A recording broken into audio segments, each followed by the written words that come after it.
Hello there, a very good morning on this Wednesday, the 21st of February 2024. We are trusting you are enjoying this beautiful day. And of course, when it is Wednesday, you know it is Leadership Wednesday, where we bring you 1.5 hours show discussing matters of leadership and trying to find out ways, measures, and even steps that can actually make us as a society, as a country, and even in the 47 counties to better our leadership. As we always say in this particular show, everything rises and falls on leadership, and therefore we want to make sure that everything rises. We have a good country, we have a great society where you and I can actually enjoy this very good land of Kenya. My name is Mangicho Mola, and today we have a very robust discussion that we are going to have here. We want to promise you a very captivating conversation, and of course matters that are very, very important, matters that are very critical. Actually, we have two areas that we're going to discuss. Number one, in the recent past, we've heard of the news about the former Prime Minister and Azimio leader, Raila Odinga, bid to, or the news that is actually going to have his bid in the African Union chairperson position. And I think this is something that has actually caught quite a number of Kenyans with mixed reactions. This is a subject that we want to discuss and to find out what would it mean, what would it imply if the former Prime Minister is going to try his luck on being the chairman or the chairperson of the African Union. What would it mean for him? What would it mean for the country, even as we talk about his position and his place as the opposition leader and also a very vibrant politician in the country? That is a topic that we're going to discuss, and of course later on we're also going to look at the standoff between the national government and the county governments as far as the county revenue share is concerned. This is something that has also met and made headlines in the last few weeks. Now, the governors want the county allocation to be 450 billion, yet the National Treasury has offered 390 billion Kenya shillings. So what would happen? Both of them have stood their position. No one wants to budge. What and how is this particular situation on this particular scenario going to affect us? Those are the two main areas that we're going to discuss today, and we have a question that we've put out for you there. In a short while we'll be bringing you that particular question, but before on we have a guest that we're going to also have in this particular show. Is a political and also a governance analyst by the name Hezron Okiki. He will be here in a short while to also give us his perspectives on these two areas of discussion. My colleague Paul Kag is on the other side to help us drive this particular discussion today. Various Bwana Kag. Salama sana. Good morning, Mangicho. How are you? Good morning to you. It's beautiful to see you again on this Leadership Wednesday edition. Hoping you're also having a blessed day. Yes, it's good to see a very sunny day this morning, yes. And we are happy to be here to be able to do what is supposed to do on the Leadership Wednesday. Yeah. Just welcome you here for the program today. Just stay tuned. Don't go too far. Welcome about. Absolutely. And we're still making sure that this show continues to be spiced up as better as possible. We have a segment where we have our reporter Vincent Kimtai engaging citizens on what they feel about our discussion. And he went to the streets, interacted with a few Kenyans to get to know their feelings, their opinions on what they think about Azimio leader Raila Odinga getting this particular position in the African Union, and we'll have that particular segment. We also have a new segment that we're going to introduce today, Know Your Constituency. Now, do you know your constituency? Who is the MP of your constituency? What are some of the economic activities? What are some of the key highlights of your constituency? This is also a segment that we are introducing today. Very, very promising, very interesting, and we're also welcoming you to tell us which constituency would you want us to focus on in this particular show. And of course, we also have a leadership quote that will also be in a position to bring to you. Of course, we don't want to leave you out. We always say it is very, very important important and very encouraging to make this particular talk as interactive as possible. And therefore, we have a question that we are going to put out for you so that you can also give us your feedback on the same. Now, we are asking you, do you support Raila Odinga's bid for the chairperson of the African Union? Now, do you support Raila Odinga's bid for the chairperson of the African Union bid? You can begin to give us your feedback. Our platform are wide open. 23814 for those interested in the shortcut platform. And then, of course, in our Facebook, that is MBCI TV, catch us live. And YouTube, that is MBCI official. We'll be glad to also see what are some of your opinions. If you are supporting it, tell us, why are you supporting that Raila Odinga? Back there in the streets, they call him Baba. Why do you think he should go for this particular AU position? If you don't agree, or if you are opposing, also tell us why you are of that particular position.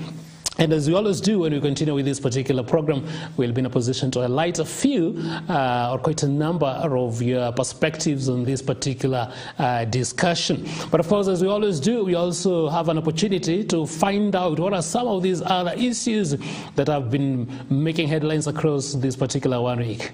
Paul Kagi.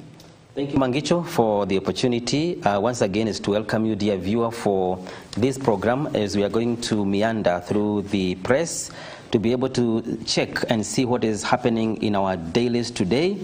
And one of the matter that drew my attention this week and this morning, Mangicho, is the issue of the dead teachers paid millions of money.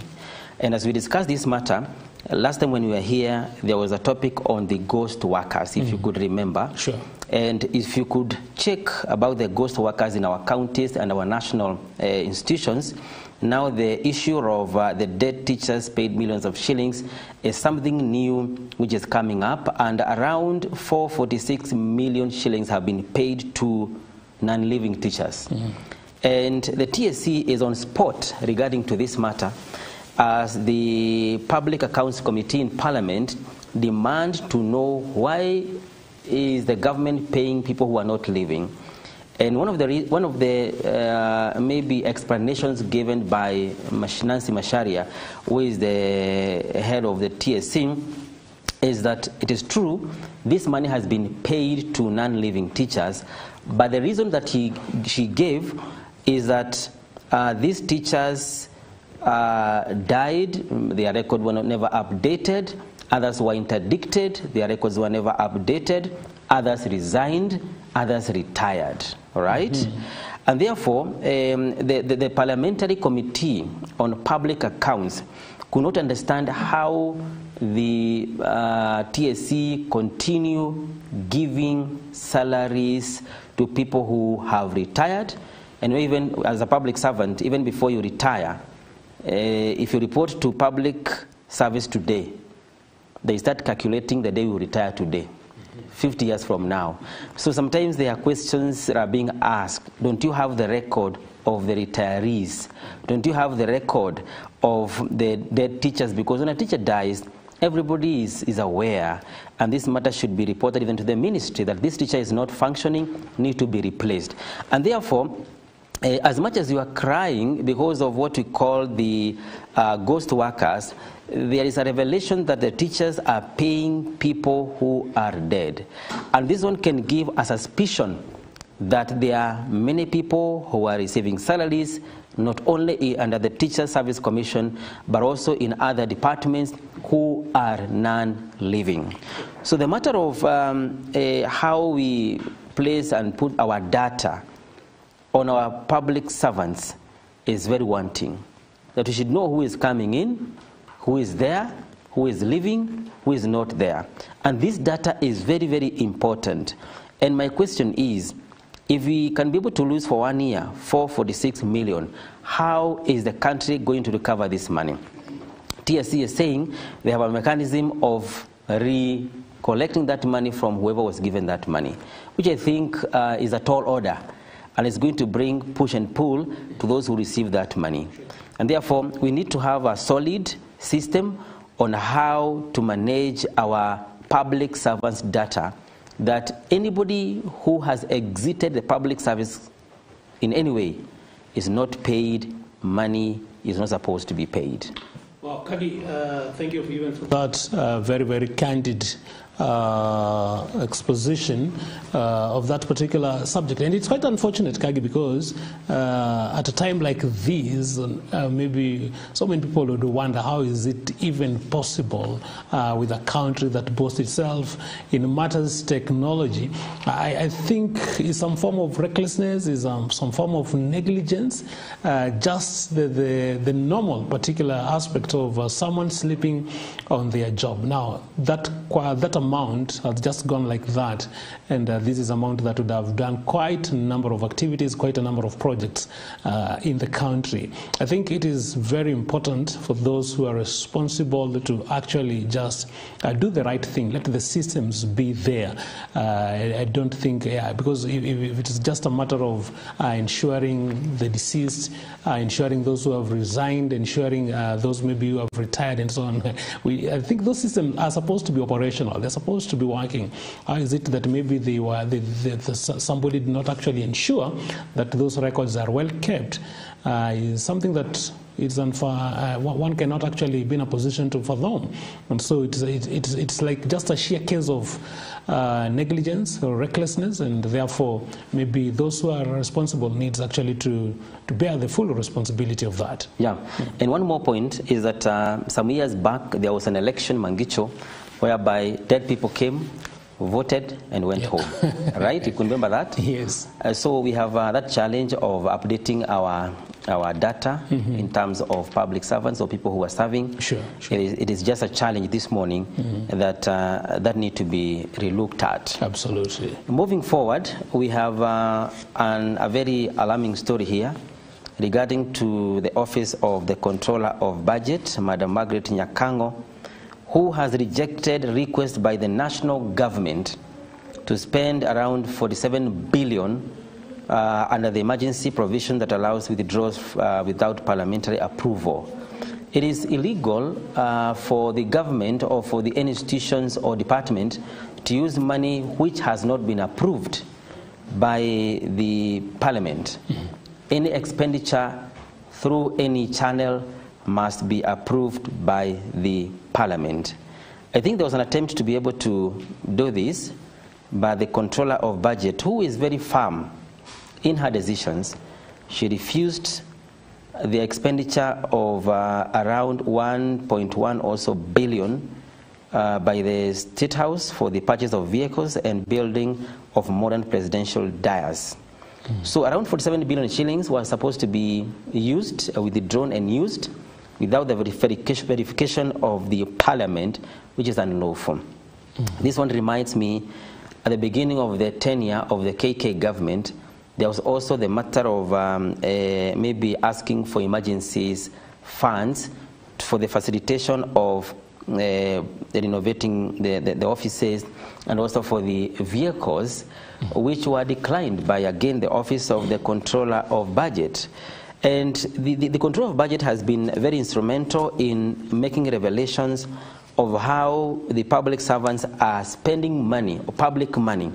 And sometimes he is not in good books or sweet melodies with the government for the revelations. Sure, that's quite true, Kagi, because yes. I think Margaret Nyakango, I think she has rubbed quite a number of people the wrong way. Yes. And probably most people believe it is because of her decision and maybe her decision or her position to actually do the right thing. And I think she's someone maybe who understands her work, is someone who understands very well her territory, and therefore when she sees issues being brought out or being brought forward to her office and she categorically knows that this is against the law, she definitely brushes them off. And I think these are some of the people, these are the kind of the people that we really need even to have in our institutions, people who can actually be counted upon to make some of these very, very tough decisions, that this is not the way to go. How do I just account? How do I just maybe release this amount of money? How do I just budget for this particular money? How do I just maybe give approval of this kind of money without necessarily maybe following the ways or following the procedures that are actually supposed to be looked into. And finally, she was saying that between the month of July and December 2023, there are about 31 requests from different ministries and departments and even agencies who are in need of emergency spending, which made the Office of the Control of Budget to be a little bit suspicious. And out of the 31, the requests, they only managed to approve 6 applications. So, okay, she's doing her job, and let's see how she is helping us to be able to control and manage our resources. Absolutely. And maybe just one more area, Kagi. This particular week, I think since Monday, we've seen the president, the executive, and also members of parliament and also county bosses. They've been converging at Naivasha. Yes. It's been a meeting, I think, of basically finding out what are some of the achievements so far, what are some of the measures, what are some of the steps that have been taken by the KK government, and also to determine maybe the future.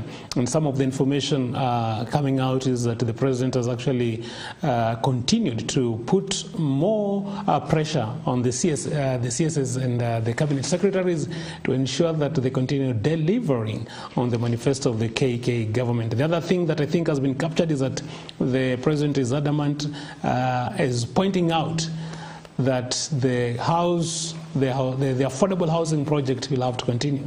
Remember, this is a subject that has actually been brought to a halt, and that has actually even been opposed by the rulings from our courts. But the president has actually maintained that this particular program has to continue. But maybe we just want to find out maybe what is that is actually going to come out of Lake Naivasha Resort when all these government officials will have actually completed some of the deliberations that they've been making in that particular place. Yes, and those who have been put into task through these meetings are the permanent secretaries and the cabinet secretaries who are in charge of the ministries, that the president is very open on their responsibilities, although there are some situations that he could be able to challenge them if they could not understand how their ministries are being run. Absolutely. In fact, there was one area he asked them if they don't read newspapers, because that is where you can be able to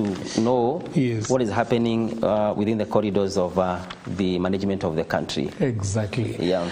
Good. I think at this particular juncture, we can now bring on board our guests. Remember, we are still looking at this particular topic. This is a topic that we're going to start with. Raila Odinga AU chairperson bid, of course, receiving quite a number of support from quite a number of leaders. Of course, there are those who think that he should not be the one to actually get this particular position. And we've asked you, what do you think? Do you support Raila Odinga's chairperson bid for the African Union? If you are in support, give us your perspectives. If you are opposing, also give us your perspectives. 23814 for the shortcut platform, and of course Facebook, that is MBCI TV. We are live, and YouTube MBCI TV official. Our guest is a governance and political analyst, Bwana Hezron Okiki. A very good morning. Karibu sana to the Leadership Wednesday edition. Thank you very much. Good morning to you. Yes. Thank you very much. Most welcome. Yes, I'm very okay. How are things back at your place? We are okay. You're okay? Yeah. No complaints? There are complaints. There are complaints. We'll raise it as we proceed. As we proceed. So you're most welcome, and we are so happy to have you in this particular show today. And it's a great pleasure. We will be able to discuss these two areas, but we want to begin with this one. And of course, it has been in the headlines. Some Kenyans were caught by surprise that Raila Odinga would actually want to go for this AU position. Were you also caught by the same surprise? I'm not surprised because, number one, it is not a new thing for Raila to be in AU activities. Formerly, he was the director of roads. Infrastructure in the entire Africa. Okay. So giving him that AU commissioner is not a new thing to Raila. It's not a new thing. Yeah. So what I may say about that, Raila has fought a good fight to Kenya at large, and even he has been condemning the activities that are in contrary to what the law dictates in the entire Africa. So to me, Raila going to African job is, to me, is okay. Very okay. You think he's overqualified? Not even overqualified. He deserves. He deserves it. He deserves it. Why? You understand, the aspect of presidency attracts anybody. Even crooks can come to be presidents. Any country, like for example, even Idi Amin Dada, he was ruthless crook, but he became the president. So the presidency aspect, it will depend on how one plays his cards. A crook can get his way to being the president of the country. But AU calls for now sobriety. Someone with soberness, someone who can articulate issues that will make African countries independent and self-reliant.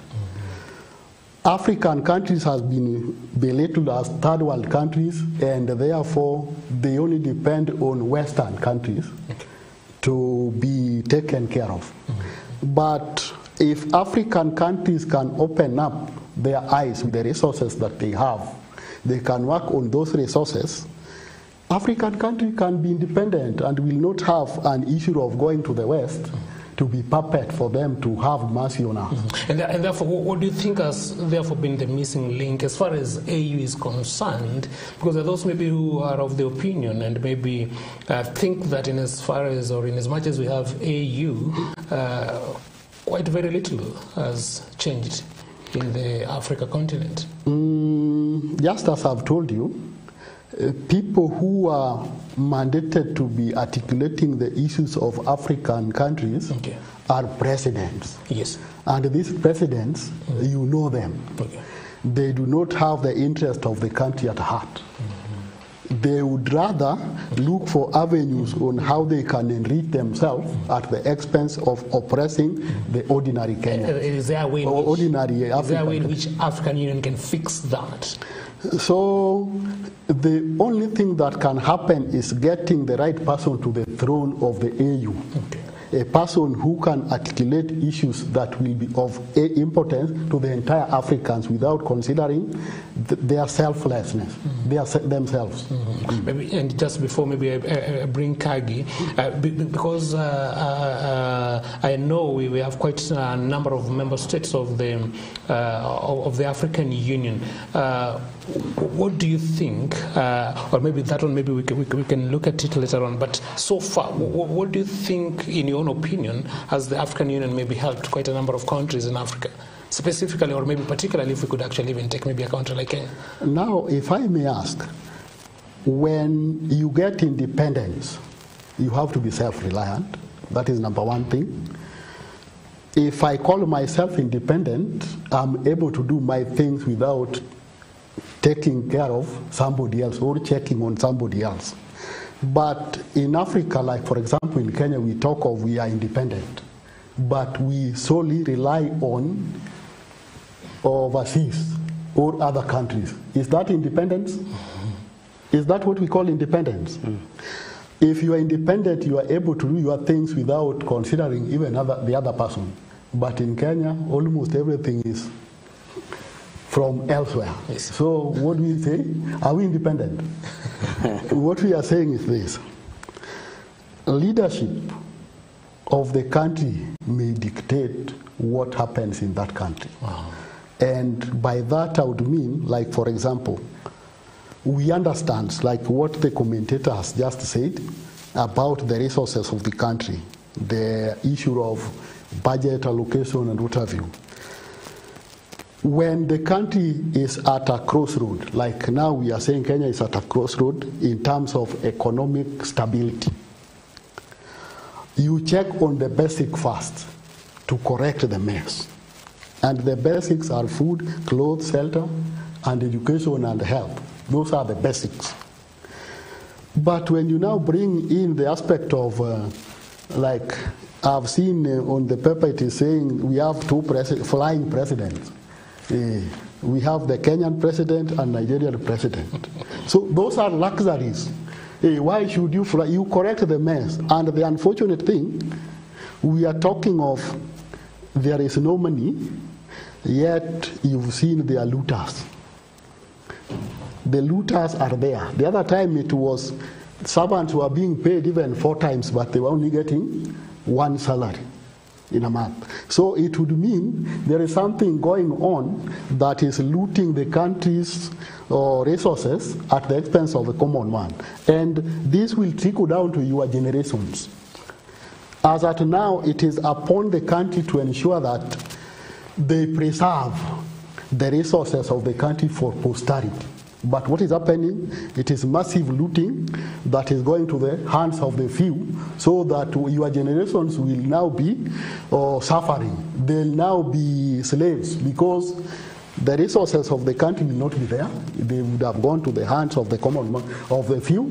Number 2, these people will now look for what to do, but because they have nothing to do, they'll be under the mercy of people who have looted, who will now be giving them any job that they want. So in return, they'll be slaves, and it will come a point when your generations will cry that my parents, my father and mothers, what happened while this was happening? What did you do?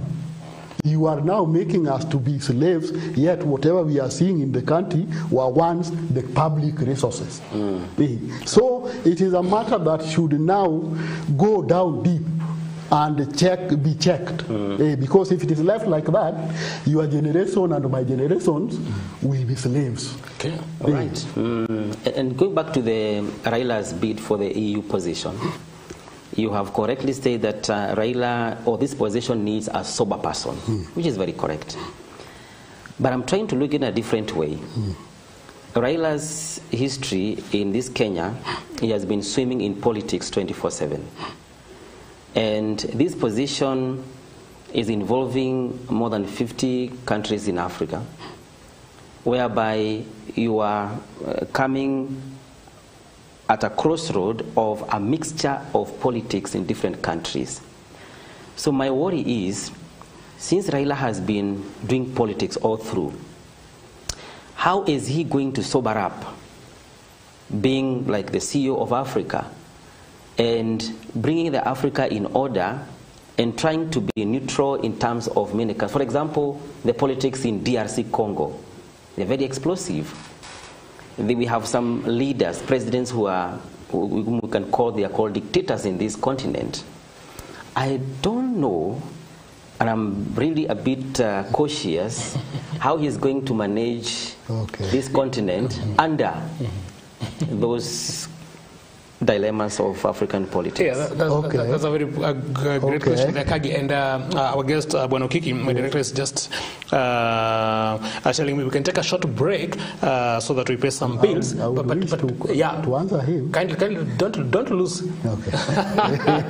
Okay. Just go ahead. Okay. The AU has a legal framework that it operates on.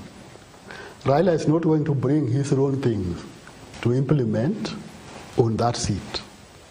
There is the legal framework on which AU operates. Number 2, Raila being a political leader, Raila has traversed several countries in Africa. He understands the dynamics of almost every country in terms of politics. So he's being placed there gives him an upper hand to at least address issues that are of importance to the Africa at large. Oh, wow. We'll revisit that when we come back. We'll pick up from that particular point. Remember, you're still watching us right here on the Leadership Wednesday show. Let's have that short break as we prepare to come back with still much more. Keep it right here.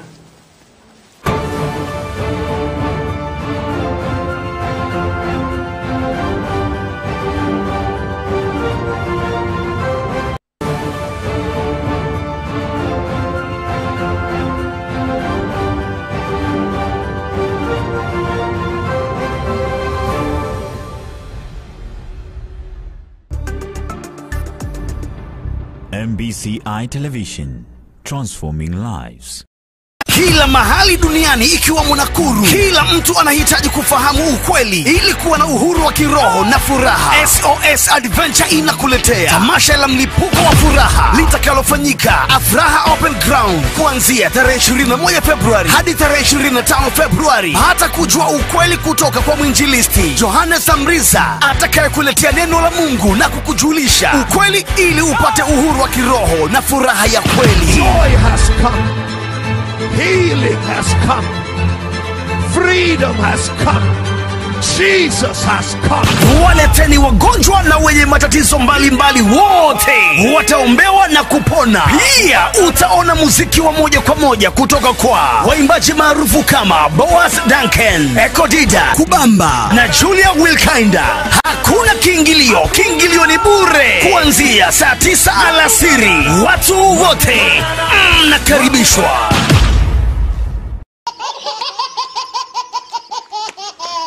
Kachumbari kwa kizungu ni? Tear gas. Rudia tena. Tear gas.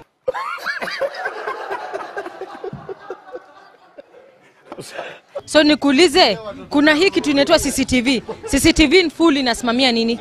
Chili sauce. Kuna huyu mtu mwenye aliwika mara 3 kabla kukana Yesu. Alikuwa anaitwa nani? Judas Iscariot. Kufunga ndindindi na kuanguka? Ngaku. Ngaku. Nataka unitungie sentensi kutumia neno fungate. Fungate. Toto alienda shule akafungate shule. Kimoyomoyo kwa kizungu utasema aje? Attack. Haya, uko na rafiki yako ako matatu na unataka kumwambia kalia sambaza. Utamwambia aje kwa kizungu? Sit on your extra time. Embrace the world of compassion and care at Goshen Medical and Technical College's School of Nursing and Health Sciences. Our school offers a variety of programs tailored to your heartfelt calling. Whether you aspire to be a Kenyan registered community health nurse, specialize in perioperative theatre technology, promote well-being with community and nutrition, provide guidance with clinical counseling, manage health records and IT, or strengthen your foundation in essential subjects, our programs are here to guide your path. Our programs are accredited by NEC and CDAC and Nursing Council of Kenya.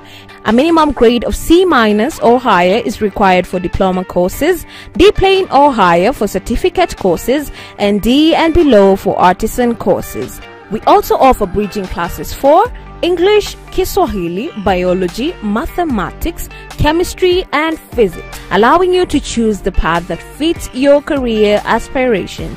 Visit our campus today or call us at 0750 264 044 or 0723 047 468. For more information, check out our website at www.goshencollege.ac.ke. Welcome to Goshen Medical and Technical College, Speaker. Yay! MBCI Television, transforming lives.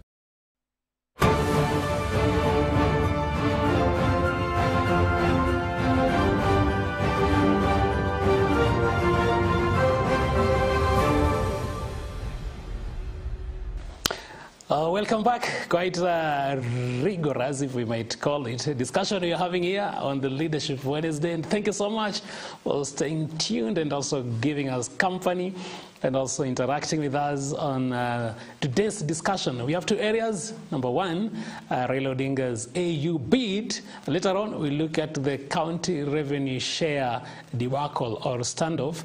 And we have a guest, that is Hezron Okiki. He's a political and also a governance analyst, helping us to look at some of these matters and make sense of them. 23814 is our shortcut platform. It's free of charge. Make your opinions through it, and also catch us live on our Facebook page, page MBCI TV, and also YouTube, that is MBCI TV Official. At this particular point, we also want to find out what are some of Kenyans thinking about Azimio leader Raila Odinga getting the AU job. And of course, our reporter Vincent Kiptai was in the street, and this is what he was able to collect. Take it right away, Vincent.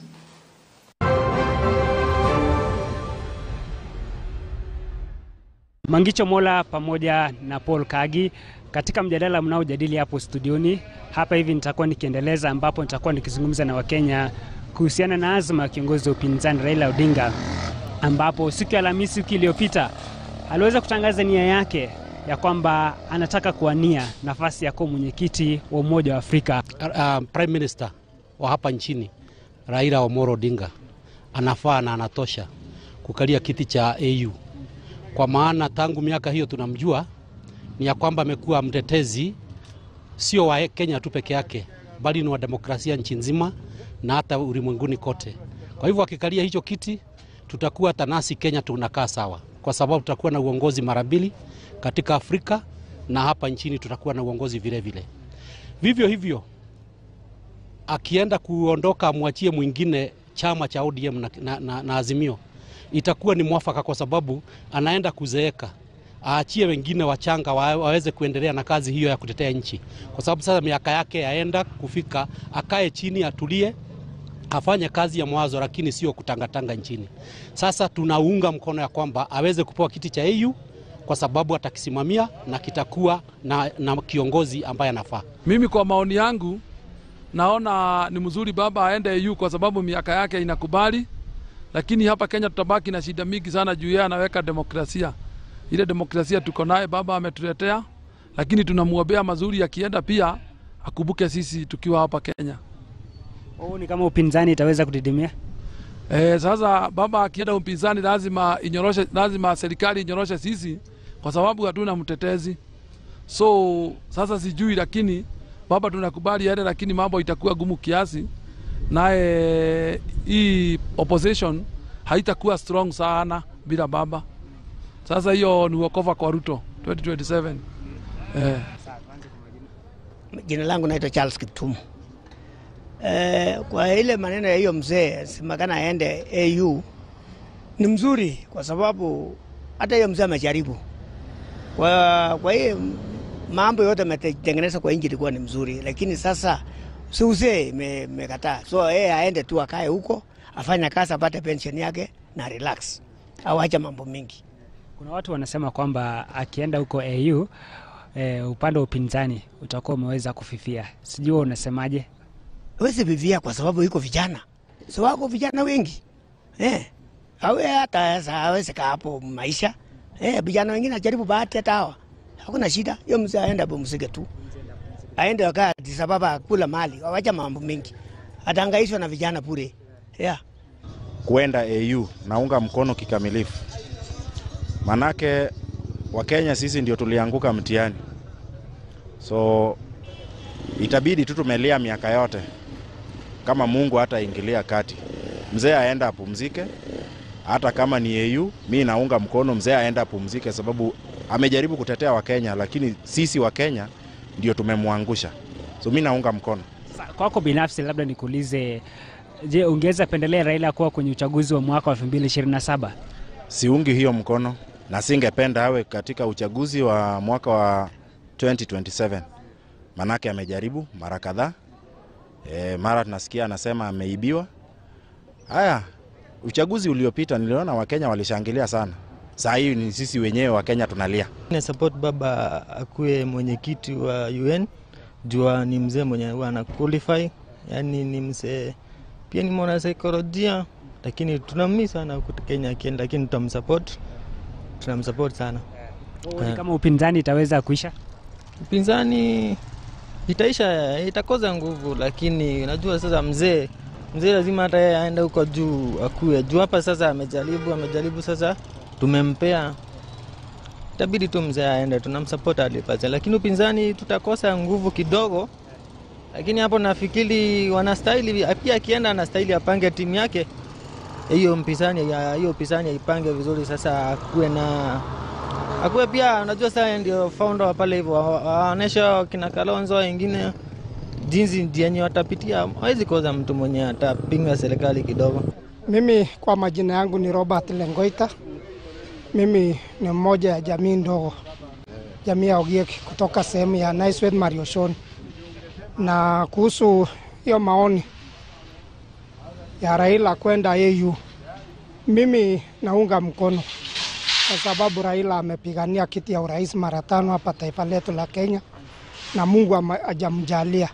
Sasa tunamuomba Mheshimiwa Rais William Samoei Ruto amsaidie Raila aende atumikie nchi hizo za Afrika, na akienda huko mimi naona Wakenya pia sisi tutafaidika kwa njia ya maendeleo. Kwa hiyo maoni yangu naona ni mzuri. Na kulingana na wewe, kama upinzani itaweza kufifia?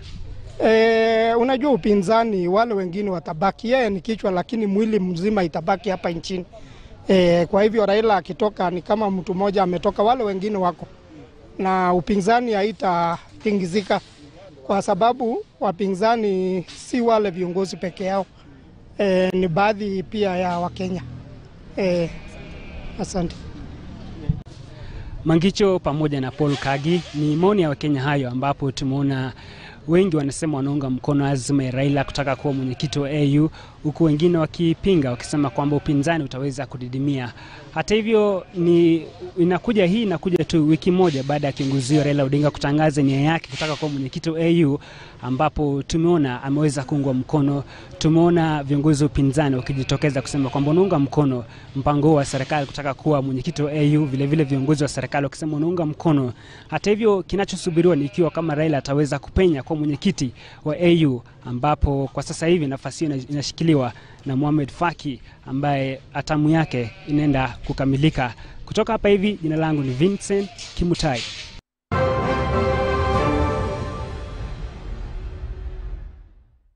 Bravo, bravo, bravo there, Vincent Kimutai, and getting very, very good opinions. Apparently, most of viewers and, of course, Kenyans are well knowledgeable as far as some of these issues that you're talking about are concerned. Kagi and also our guest, Bwana Hezron Okiki. Two things I've captured, and I want our guests to react. Number one, do you think this particular position, of course, most Kenyans are supporting it, but the aspect of Raila Odinga being involved in active politics, do you think it's time for him to quit active politics? And could this have formed the background of him now putting his desire in this particular position? I had told you, Kenya is governed by the law, and I don't think there is a law limiting someone not to engage in active politics, regardless of his age. Number two, people have talked of Raila is going there because of the age. I don't think it is about the age that makes Raila to go to AU, because anybody can have the position so long as he has the requisites that is required to undertake his duties. But this position would require him to stop active politics, isn't it? What is active politics? I think something which is wrong can be condemned even if you are in a position. Even Kofi Annan, the late Kofi Annan, was in such positions, but he could condemn the ills that was happening. So that will not limit Raila not to engage on condemning bad things that is happening in the country. The only thing that we have, the biggest problem that we have as a country, Kenya, Raila has fought a good fight, and the unfortunate thing, he has been one of the whistleblowers, but you still find people still loot, like Eurobond people looted, despite the fact that Raila was making noise, they were looting the Eurobond. We had the Standard Gauge Railways, the Kolalo Golana. All this money disappeared, even when Raila was there. So, for a country to be corrected, we must have a change from within us. So do you think he would still be as vocal? He will, even when he was the director of infrastructure, he was still vocal. And that was an African position. It was almost AU position. So nothing will limit Raila from engaging on active politics. Number two, the problem that we have in Kenya, Constitution at Sharia 2010, Katiba 2010, all powers was taken to parliament. So people who have failed Kenyans are parliamentarians. Even the president is under the mercy of parliamentarians because everything has to come from parliament, including even a budget allocation for the president has to be approved by parliament. All problems that affect Kenyans should be addressed in parliament, like what we call it,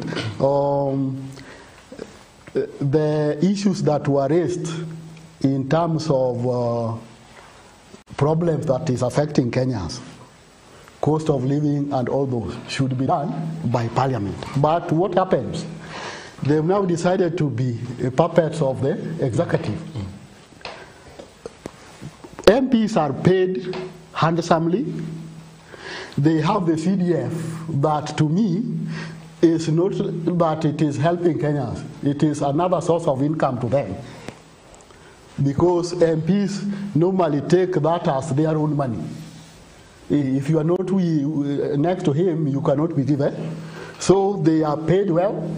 They have CDF at hand. They have the money for roads, 62 million every year. And still, you find them go to sing the song of executive. So, instead of representing the common man, the 2023 bill that was condemned by all Kenyans is being passed by them. If they fail to pass, the president will not have avenue to implement. Even the taxation that is happening, these high taxes, if MPs can come and say, no, our people are suffering and therefore we cannot allow this, we will not be suffering. But because of that syndrome of their egocentric desire and self-centeredness, they now feel they don't care about the common man. Them, once they get theirs, it is all done. That is why they now give a leeway for president to oppress Kenyans, because they cannot stand their ground to stand with the common man. Well said. I want to go back to the AU position. And one of the things I want to raise, just an observation from what we have heard from Kenyans there. Number one, I think Kenyans need to have information that the AU position is a very senior position. You know, Kenyans see as if Raila has gone to, okay, that position is meant for retirees. You know, it's not a vibrant position. You know, being an AU chair, and this is the formally what they called the chairman of the Organization of African Unity in those previous years. And being a chair of AU, in a brief interpretation, I could say, you become the African CEO, whereby in your back, you're carrying the issues of Africa. So Kenyans need to be informed.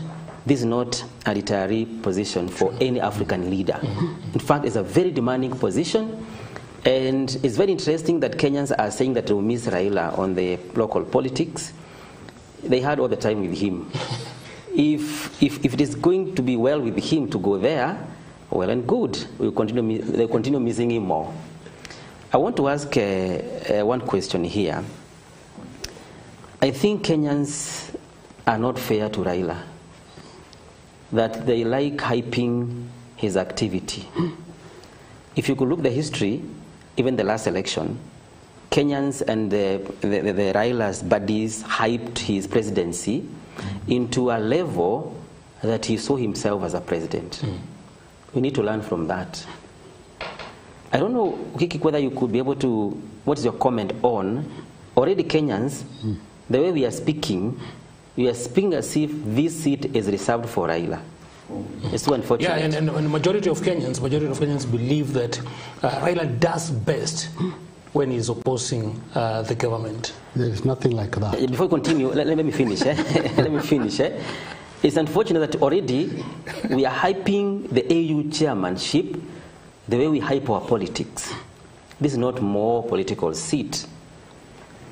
This seat is not reserved for Raila. You will verify for us. Number two, this seat will be active for whoever is going to win in 2025, maybe some months from now. We have not heard the position of East African community on this seat. Okay. Suppose today, maybe the likes of Kagame, and you know why, Kagame and who? And Museveni, who have been in position for many years. They have been very silent. You don't know what their position. So what I'm trying to say is, suppose today Western Africa decides to pick somebody from there and give him support. What is going to happen? So Kenyans need to be informed this seat is not reserved for Raila. Yes. They should wait for the right time. What's your take on that? Okay, you said it all, because number one, it is not something that has been given to Raila as Kenya's support. And we understand that of current, Kenyan diplomatic agencies are not in good books with other African countries. We have seen, like our neighboring country here, Uganda, they've had a problem with the Kenyans. Yes. Tanzania the same, Sudan the same, Congo the same. So we have had several problems with the international countries of Africa. And the only thing that may save Raila is... That might dent his chances. No, the only thing that might save him is his track record. Okay. They'll now look at him so these other countries, as Raila. These countries might have a problem with Kenya, but not Raila. Yeah, they'll only check on him as Raila and not as Kenyans. So, you see, when I'm gauging you, I gauge you on individual basis and your capacity to undertake your duties. We know the problem that Kenyans have with other countries, but for Raila, he has fought a good fight and is going there as a Raila to take care of African countries. Don't you think his position as a maybe someone who has been fighting democracy all through is going to disadvantage him, knowing that many African presidents are anti-democracy? At times, even if you have a rot, you will get at least one person who is right. And Raila is not going to dictate who becomes the president of a particular country. He's just going there to play his role as a neutral person.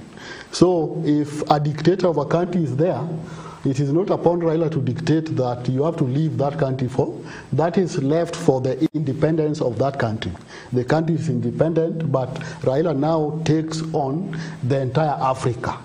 It is not about a specific country. But Mangicho, I think the position of our AU chair is very, very influential. For example, we have seen many cases of coup in Africa, which need to be given a position either locally in Africa or internationally, globally. Number one thing, this is just extra position that Raila is getting. When a country attains its independence, it has all what it takes. The sovereign authority of the country is bestowed in the citizens of that country. So this AU aspect is just to check on how do we go about it. They can only lend a hand, but the people who are at the peak is the specific country and its citizens. As you're speaking right now, there are several countries in Africa who has been suspended from being members of AU. Because of participating in, because the position, the governments that they are running right now, they are unconstitutional. But let me tell you, for people to gang up against leadership, probably authoritative leadership, there must have been a problem.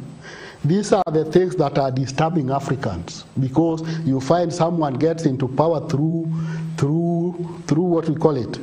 He gets to power through dictatorship. He gets to power through autocratic leadership. So what happens? Definitely people will gang up against you.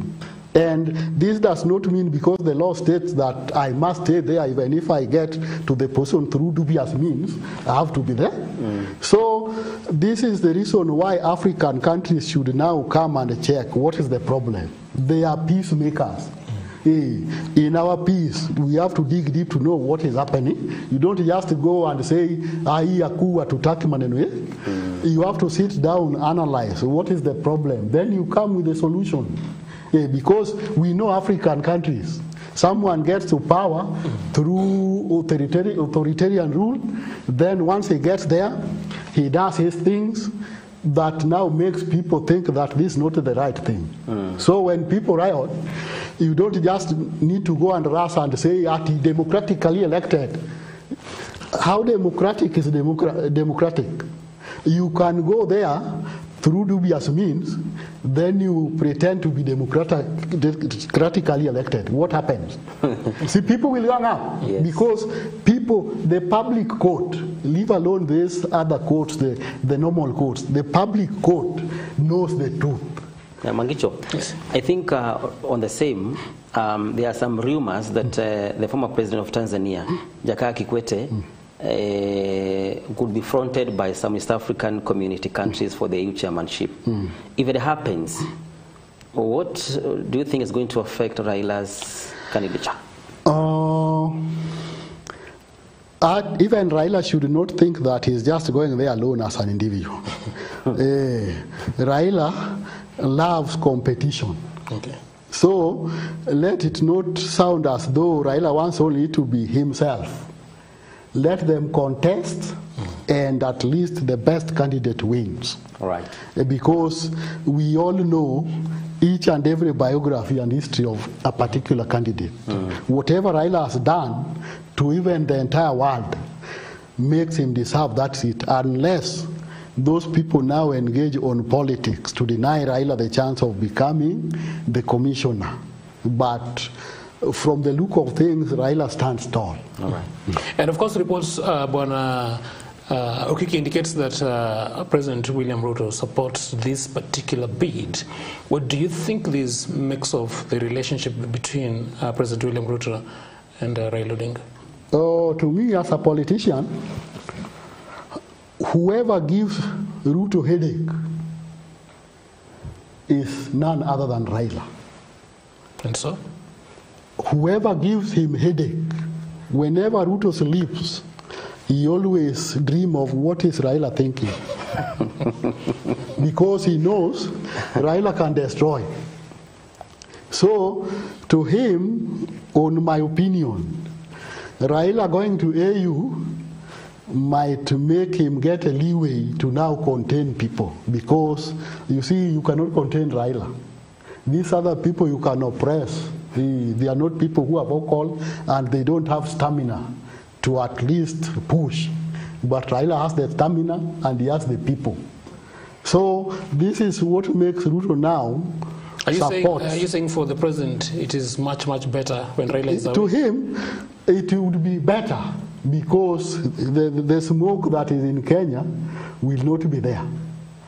That is his prayer, that if Raila leaves this country, I can now have all what it takes to sit pretty and do what I want. There's someone who has said there that we have many young people who are very vibrant. Young people. We talk of experience being the best teacher. You might be young, even me I'm young and I'm very vibrant and vocal. Even in Nakuru Town West, no one can stand in front of me, including the elected leaders. But the time is not yet ripe to be at the level of Raila. The wars that Raila has fought cannot be compared to the young people. They also need to be nurtured and upgraded to another level. So whoever is talking of young people, yes, young people should also be nurtured, but they've not reached the level of Raila. Who can face Ruto and tell him, Ruto, this is wrong? other than Raila. Even Kalonzo only talk when he's in a group of Raila. But when he's now left with Ruto like this, he cannot dare. He will start praising him, you are a good man. So Raila has shown people what true leadership is and how to castigate and condemn the ills that is befalling Kenyans. Wow, so far so good. I think just before we come, because I want us to get into the other topic of county revenue share standoff. I know that is also a very, very important area, and there are some things that you had actually raised that I think you can now raise them even very well in that particular area. But as we come to the end of this Raila AU bid, now that there is the thinking that President William Ruto and maybe even part of the government is actually supporting Raila, so that just like you've said, they can also have maybe, can you call it a conducive environment for them to operate. How do you think this will tilt 2027 dynamics? The tenure for that position is 4 years. AU? Yeah. It goes up to 2029? 4 years, but even before that... So if he gets in 2025, So before that lapses, he has option. If Kenyans request that he comes and help them, they can resign. Yeah, there is option of resigning. Okay. So people should not celebrate that Raila has now gone and they have... But again, he can also pick somebody else. Because whatever Kenyans are going through now is a hell in terms of cost of living, in terms of everything. So he can decide to support from somebody, because Kenyans shall have witnessed the tribulations that befalls them, and therefore they can decide on their own. It is not a must that they must elect President Ruto in 2027.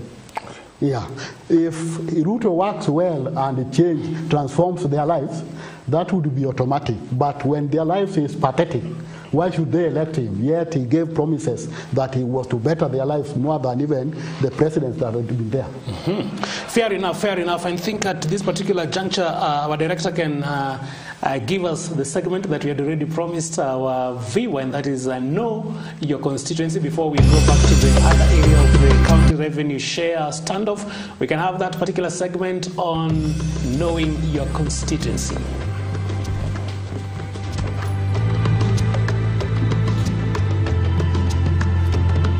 Cherangani constituency, previous prominent MPs of Cherangani constituency. We have Joshua Kutunyi, we have Wesley Kirwa. We are saying it is found in Trans Nzoia County. Constituency was first established in the year 1988, and the current MP is Honorable Patrick Barasa Simio. That is the current MP. We have other previous prominent members of parliament for Cherangani constituency. One, Joshua Kutunyi. We also have Wesley Kirwa. He was also a member of parliament for Cherangani constituency. And we also have Kipruto Arap Kirwa. Kipruto Arap Kirwa, he was also a member of parliament for Cherangani constituency. Those are some of the previous prominent MPs for this particular constituency. Then in this particular constituency, Cherangani constituency, these are some of the wards, or actually all the wards that are actually found in this constituency. We have Cherangani stroke Suwerwa ward, we have Kaplamai ward, we have Chepsiror stroke Kiptoror ward, we have Sinyerere ward, we have Sitatunga ward, we have Motosiet stroke Nzoia ward, and we also have Makutano ward. Those are the wards that are found in Cherangani constituency. Those are the wards that are found in Cherangani constituency. Something else that we can also get from Cherangani constituency is that the main economic activity of Cherangani constituency is maize farming and livestock production. Those are the main activities or economic activities found in Cherangani constituency. That is maize farming and also livestock farming, or what we can actually call livestock production. And that is what we mean when we talk about Cherangani constituency. Kagi, what do you make of this constituency? I think one of the areas I could always remember about Cherangani is the prominency of the two members of parliament who made this constituency to be on the national ladder. Sure. Joshua Kutuni and Kipruto. And before him, Kipruto Arap Kirwa. Yes. And particularly Kipruto Arap Kirwa made this place to be very much known. And therefore, one of the things that we can know from that place, these two politicians have been very vocal in our national politics, and they never feared to speak their mind on national matters. And at least because one of the things that we have said is that one of the economic activity is farming, maize farming. There was a time during Kibaki's reign, Kipruto Arap Kirwa was the Minister for Agriculture. And I think this is what informed the late Kibaki to appoint him as the Minister for Agriculture. Sure. And he did a super job that time. And therefore, Cherangani is not very new to us. They are doing a good job there, and is one of the Kenyans' food basket that we're always proud of. I've never been there before, but I long one day I'll be there. You need to make a trip there. Yes. No, your constituency will take you there. Yeah, thank you. Thank you. But Okiki, have you been to Cherangani? Or you're based in Nakuru West alone? I have been there. You've been there? And I've seen a lot of farming there, especially maize and even dairy cattle. So it is a very productive place, and Kenya's almost a quarter of Kenyan basket comes from there. Comes from there. And the thing that makes me think of the constituency is Joshua Kutuni. Despite being an MP, he was fond of speaking Sheng. He could not even remember that he was an MP. One word that you can remember. And he would just engage of Mabuda, Waziri. So at times when I watched him, I could just find myself laughing. Because even things that were to be addressed on a serious issue, he could bring those Sheng, and people would, he would be very casual on addressing them. He used to spice our politics. Yes. Yeah, sure. And I think at one particular point, and I think maybe it is one of the reasons why he lost his seat is maybe because he voted against maybe the tide that maybe most people back there would have actually expected him maybe to vote, and I think that maybe that is what costed his seat. Yes. But that's great. That is Know Your Constituency. That is a segment that will always be coming to you during the Leadership Wednesday edition. Let's get into this other area, Kagi, and our guest, Bwana Okiki, the county revenue sharing standoff. Governors are saying nothing short of 450 billion shillings. The national executive is asking them take 390 billion Kenya shillings. That is what we have. Now, do you think, Bwana Okiki, these governors are justified to ask for this figure, 450 billion? We have levels of government. That is the national government and the county government. The national government is for the entire country, and there were functions that were devolved from national government to county government that needs to be taken care of. And when you are taking care of anything, you must have your budget that will take care of that you want to do. Katiba 2010 was categorically clear that the county government should be given this much.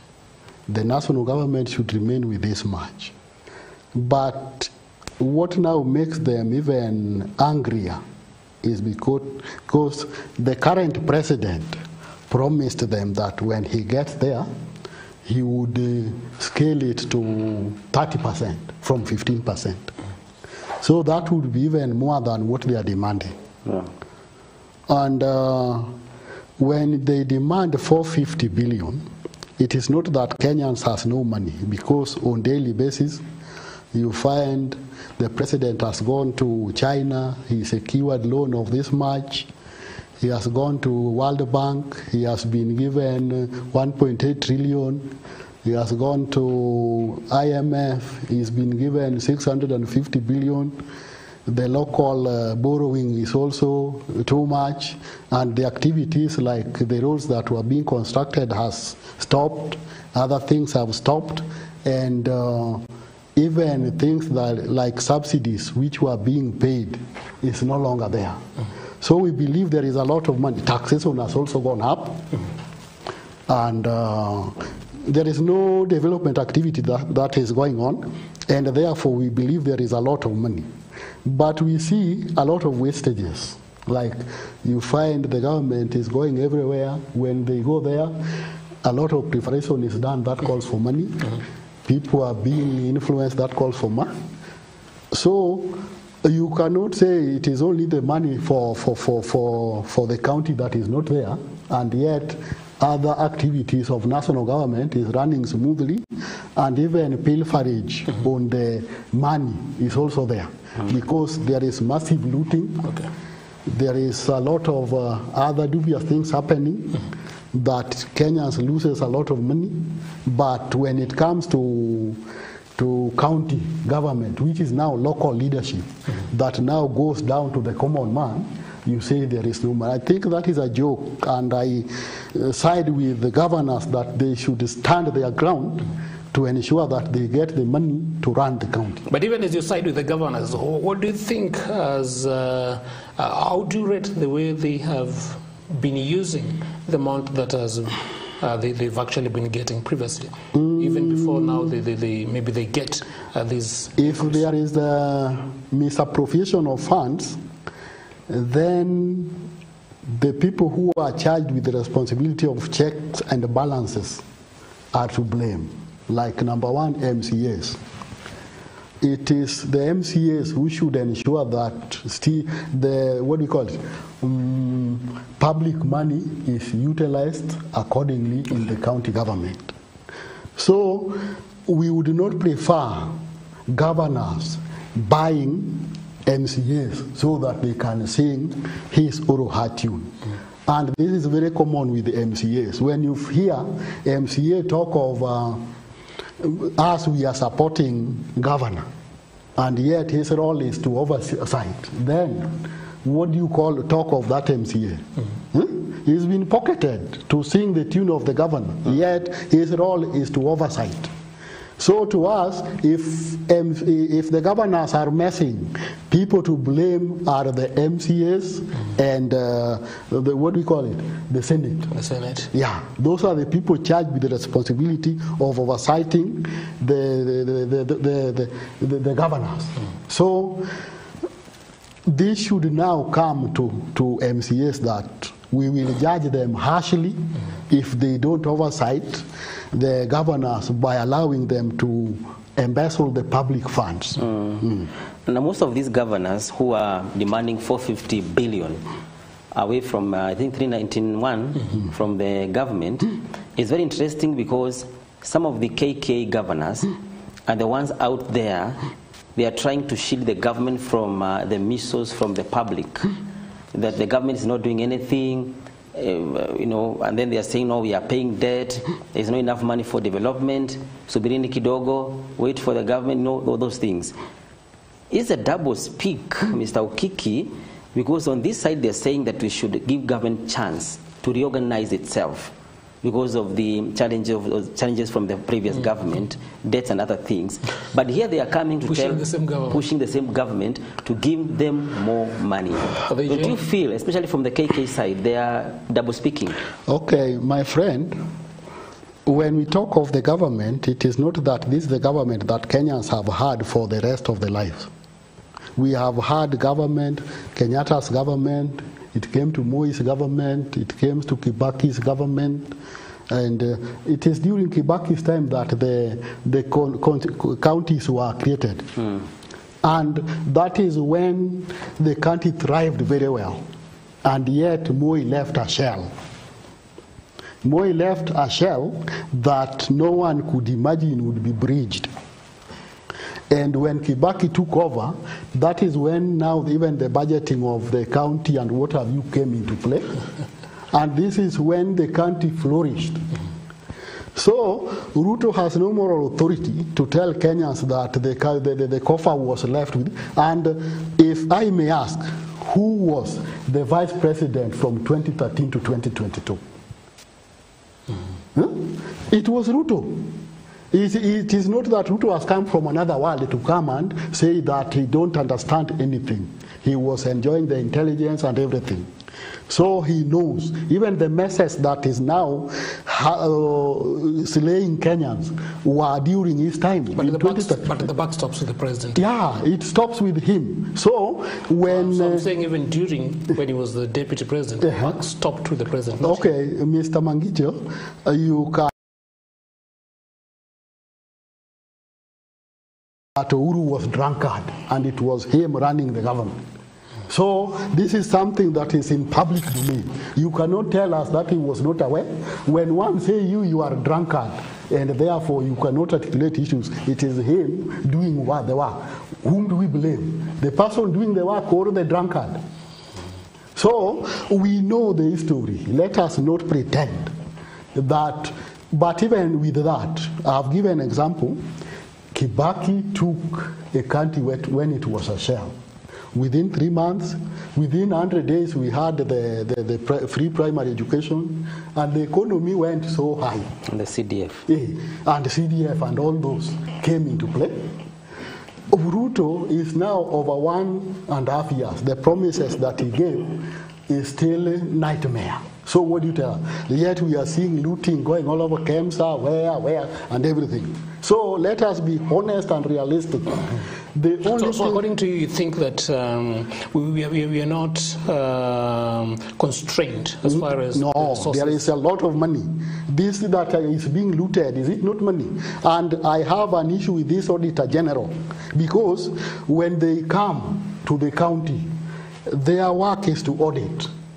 And auditing should give clear picture and position of the usage of funds. But the problem with these auditors, when they come, they are being bribed so that they conceal the information. So to me, even the Auditor General should be checked. Number 2 is the EACC. Because once an issue has been raised, they should move with speed to address the issue. But I think Nyakango has been doing a good job from counties and from the national level. Look here, my friend. It is easier said than done. It is easier said than done. Like here in the county, what normally happens? When they come, they just give a report, they leave it there. But a lot of things are happening, especially these auditors who normally come. They are being greased so that they conceal a lot of information. And the other body... Of course, these are things, these are just wild allegations you're making. Not wild allegations. We are Kenyans, we know, we understand. If money is lost, and you see there is money lost, why don't it be put bare? And the EACC. Several cases have been taken to EACC for them to act on misappropriation of funds. How long does it take? So to me, I'm seeing it is a change. Yeah, this is a very serious area, Wanokiki, because and it's something that as a country we've complained about for a very long time. Wastage, corruption, looting of public resources, the broad daylight. We have institutions, like you've said, even some of the institutions, they're the ones that are already culprits. The ones that are actually supposed, maybe even now, to give us the drive of actually coming up with solutions like EACC. But you find that maybe some of these institutions are the ones that are already compromised. Yeah, they are corrupted. Do you think we are in a very, very precarious situation? That is why I was saying Kenyans need a very robust leadership. Very robust. Number one thing that should happen in Kenya is we start with the lifestyle audit. Lifestyle audit will save Kenya because you earn 50,000, you have apartment like 10 apartments in Nairobi. Tell us your source of income. If you secured loan, which bank, interest you paid and tax and what have you. If you cannot explain, then let it revert to the government. because it is not commensurate to what you are earning. Lifestyle audit will at least make the government get money to run the country, because a lot of resources are in wrong hands. They were looted by people, but because no action is taken, the country is suffering. So when lifestyle audit is done, yes, I have this my car, I bought it, this was the source of the money, and this is what I have. But how do you explain you earn 50,000, you have 10 apartments in Nairobi, yet your source of income you cannot explain? We have a solution for this. I think it's out. That currently we are not paying our monies within counties. We have our national pay bill, 222. And you think that is saving the country? I think so. How? Because our monies are in one basket. Now, that will make the country go to what we call black market. Black market would mean if I have a shop, I can only have a small shop to display my properties, but the activities will be at my home. I'll be transacting businesses in my home, and I'll be requesting for cash. You don't need to pay me through check or through pay bill, because they will know that you've paid me. So I'll be engaging in doing a lot of illegal business so that I deny the government the revenues. Because if you now want me to put that money, and the usage of money is also in doubt, when it goes there, you cannot get the meaning of that your money. What happens? Kenya will revert to black market, where people will be having a lot of cash in the house. Oh. All right. Mangicho, yes, the issue of the 450 billion, the governors are demanding. I think one of the institutions which has failed the county government is the Senate. It has two major roles. Number one, an oversight role for the counties.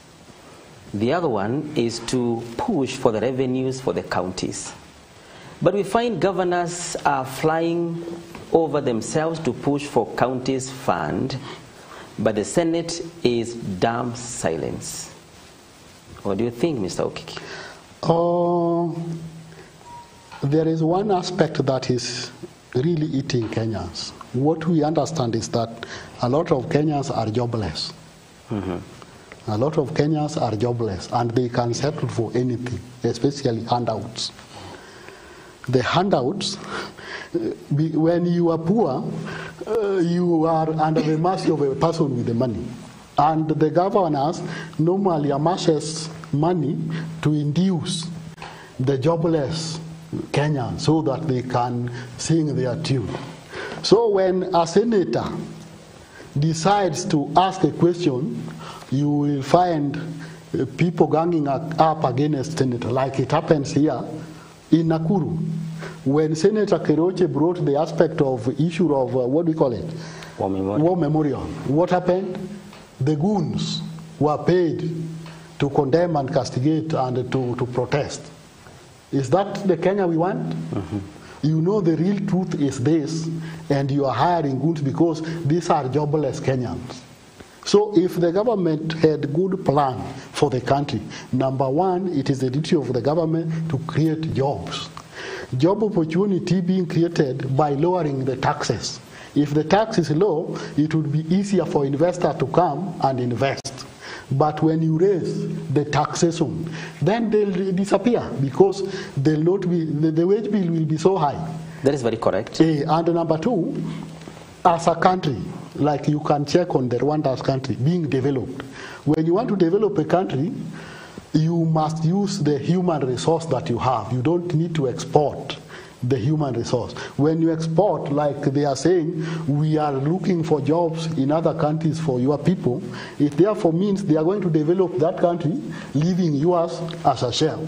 So you make sure that you invest in your country so that the resources is used to develop your country, other than sending people. That is slave trade, because I hear even when they get there, they take their details, every details, mpaka pain, so that they are being taxed there and money being sent here. So that is slave trade. So I want to hear your opinion on the current Senate. The Senate, is doing a good job. But of late, I think politics has also cropped up. The problem that we have with the Senate is when you align yourself to a specific political party, you will swing saying what political party wants, even if something is wrong. Even if this is a snake, but your political party says this is fish, you have to say it is fish. So politics has really affected the Senate also. Yeah. What would happen if we continue seeing this standoff remain for quite some time? The national government insisting that we're not going to increase this amount. The governors also saying we don't want nothing short of 450 billion. Where would it put the country? I think the government will look for a solution, because when that standoff comes, it will be dangerous. It can put the country into chaos, because the governors will say we cannot run the country, and they are the people at the local. We cannot run because there is no money.